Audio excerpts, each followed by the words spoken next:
देखिए ये क्वेश्चन हमारे पास फिजिक्स यूपी बोर्ड के लिए जो उसका सैंपल क्वेश्चन पेपर 2023-24 का है, उसी का रेफरेंस हम 2024-25 को ले रहे हैं अभी। ठीक, हमारे पास क्या है, 4 डायोप्टर और -2 डायोप्टर क्षमता के 2 लेंस दिए गए हैं।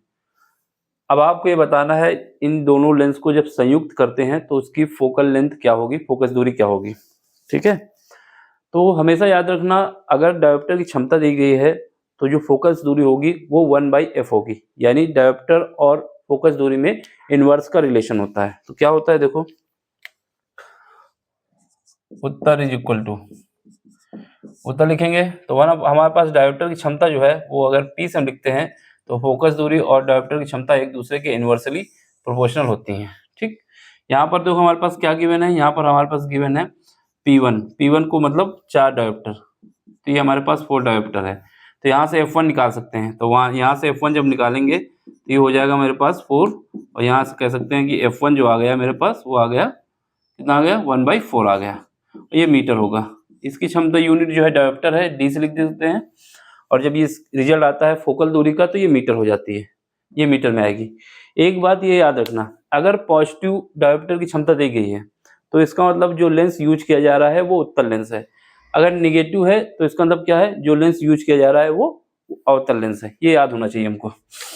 तो यहाँ पर देखो दूसरे के लिए देख लो P2, यानी यहाँ पर जो लेंस यूज हुआ है वो कौन सा है, उत्तल लेंस है। तो P2 क्या होगा, 1/f2। तो यहाँ से F2 कितना आ जाएगा, F2 हमारे पास आ जाएगा, P2 कितना दिया हुआ है, -2, तो -1/2 हो जाएगा। ठीक है, अब हमारे पास संयुक्त लेंस की क्षमता देखो, इसके लिए फार्मूला होता है 1/f is equal to 1/f1 plus 1/f2।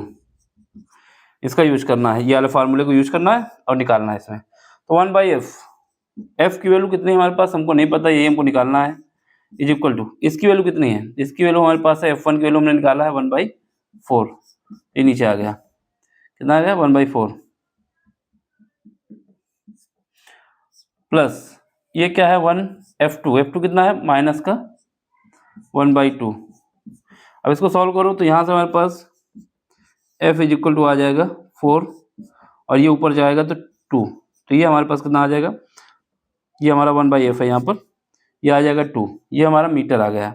यानी हमारे पास जो क्षमता निकल के आ गई f इज इक्वल टू आ गई 1/2 मीटर, पॉजिटिव आया है।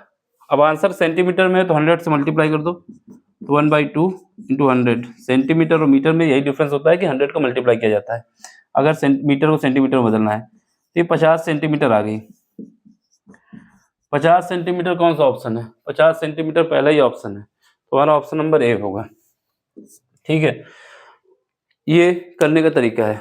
दूसरी बात, ये क्वेश्चन जो है हम अगर और जल्दी करना चाहते हैं तो सीधे ये फार्मूला लगाते हैं, और यहाँ पर जो F1 निकल रहा वो 4 था, क्योंकि 1/f1 करोगे वो P के बराबर है, यहाँ पर 1/f2 करोगे तो वो इसके बराबर है, -2 के बराबर, तो दोनों लिख देते तो कितना आ जाता, 2 आ जाता, फिर उल्टा कर देते तो 1/2 आ जाता फिर उसके बाद।